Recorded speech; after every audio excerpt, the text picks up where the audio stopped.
Did you ever wonder how the universe was created?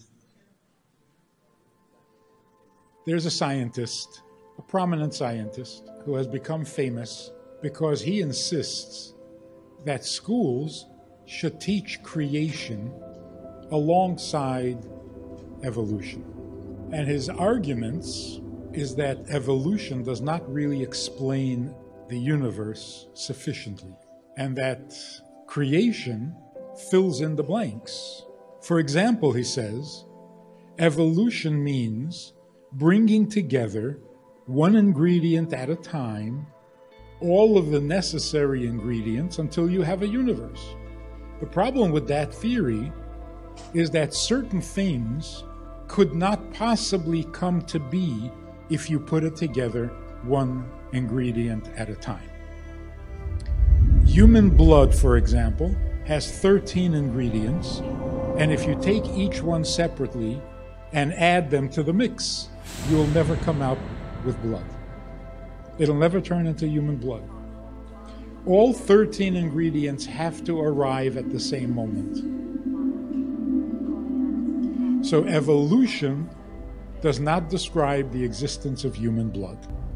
He was on the radio talking about this, and people were calling in with all sorts of scholarly observations and questions, and it was a very intelligent discussion. Until some guy calls up and he says, do you know that ancient people in the olden days believed in God because of thunder? They heard thunder and they said, who could make a noise like that? Must be God. He says to this professor, are you not doing the same thing? You're saying that God had to have created the world, because otherwise, how do the 13 ingredients of blood come to be when they need to be all at the same time?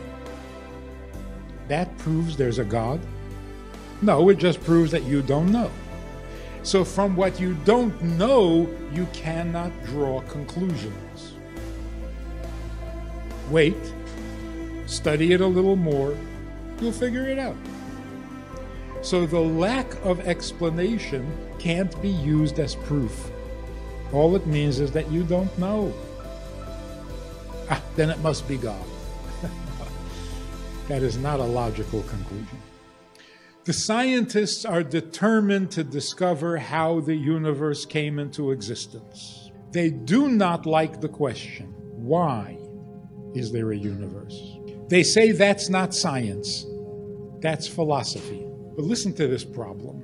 We all agree that the world was created out of nothing. The universe came into existence out of nothing, which means first there was no universe, now there is. We all agree on that. Evolution agrees about that too. The universe did not always exist. So the question is, if it came out of nowhere, how does nothing become something? We also have to agree that at the beginning there was no universe, but there must have been something to start the process. The best theory in evolution is that there was a collision of sorts, there was an explosion, and the rest is history. But in order to have a collision or an explosion, you have to have two ingredients, like subatomic particles and gases. And when they collided, the world was born. It doesn't really make sense to say that it all started with two things. Which of the two came first? We don't want to go there. We don't want to ask that question. Why? Because once we figure out which one came first, we're going to have a problem. There's one thing that just exists because it's true. It doesn't have to be created. It's an eternal existing thing. And it existed forever, not 16 billion years, forever. And then 16 billion years ago, something happened. No. If there's only one thing, nothing happens. So in the beginning, there was a subatomic particle. And that's all there was. And what happened? Nothing happens when you have one ingredient. So they had to start with two, even though that doesn't make sense. What do we say? In the beginning, there was just God. Yeah, and then there was an internal combustion. God wanted something. Do you see why God makes more sense? If there is only a particle, then there's only a particle, and that's the way it's going to be forever. But if in the beginning there was a God, that means a being with an opinion, with a desire. Well, that explains it. He exists forever, but he desires to create a world, so he created the world. Now, if you're going to say, well, there was a subatomic particle, and it wanted to create the world. Is that a good theory? Yeah, it's a very good theory. But why are you calling it a particle? If there's a particle that has a desire, you just described God. You want to call him a particle? Call him a particle. But you just described God. So the first thing we know about creation is that it was the result of a desire.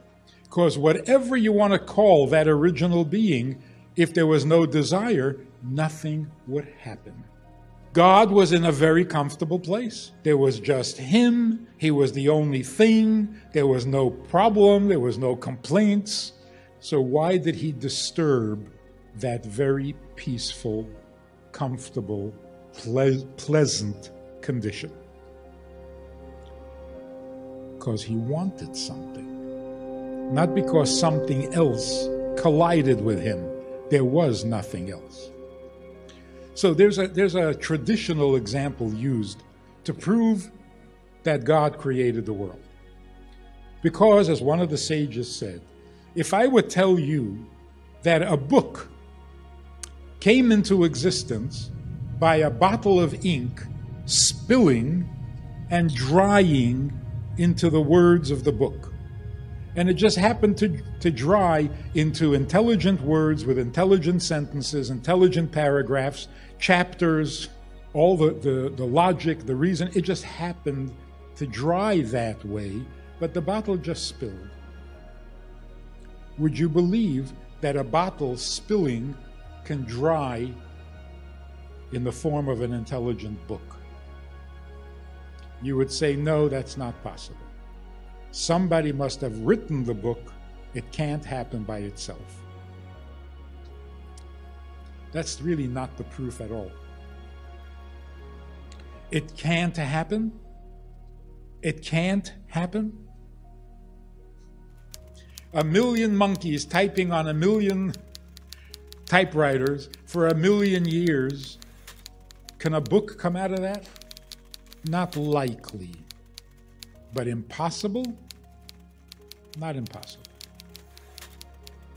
The real proof of that example, if I would tell you, in the beginning there was just a bottle of ink. Yeah, and then what happened? Well, it spilled and created, dried in the form of a universe. Would that be an acceptable answer? No, because I don't understand why it spilled. It's not that it can't dry into a book. It could. But if there was only a bottle of ink, what do you mean it spilled? What caused it to spill? Oh, the wind knocked it over. Well, there was no wind. Some clumsy, klutzy guy bumped into it. There was no guy. So what proves that somebody wrote the book is because the bottle of ink would not spill if there was only a bottle of ink, unless the bottle of ink wanted to write a book. Why else would it spill? What knocked over the bottle of ink? Nothing. Then why is there a universe? If you don't understand why the universe exists, you don't understand the universe. So yes, it is a scientific question, and the scientist must deal with this question. So what's going to happen before Mashiach comes that is going to transform the world? this question. You can't avoid it forever. Otherwise, you have a theory with two things bumping into each other. That's childish. What's going to happen when the scientist asks, so why? You're going to come to the conclusion that whatever created the universe was purposeful. Rambam says that when Mashiach comes, the entire world will have only one interest and one pursuit, and that is to get to know God. How does he know that? Where is that written? It doesn't have to be written. It is just so unavoidably logical. When we discover and realize the universe exists for a reason, we're going to want to know what that reason is. So if the Creator created the world for a reason, well, what's the reason? And as we get to know God's reason, we're getting to know Him. How do you create a universe? What, you want to try? You want to create a universe? You need to know how? No. But if the question is, why is there a universe? That is the most relevant question ever. Why are we here? Problem with scientists, they will ask, why are we here? But what they mean is, the universe is perfect, nature is wonderful, everything's great until the human being comes on the scene and just messes everything up. We are the clutter of the universe. Without human beings, the universe would be perfect.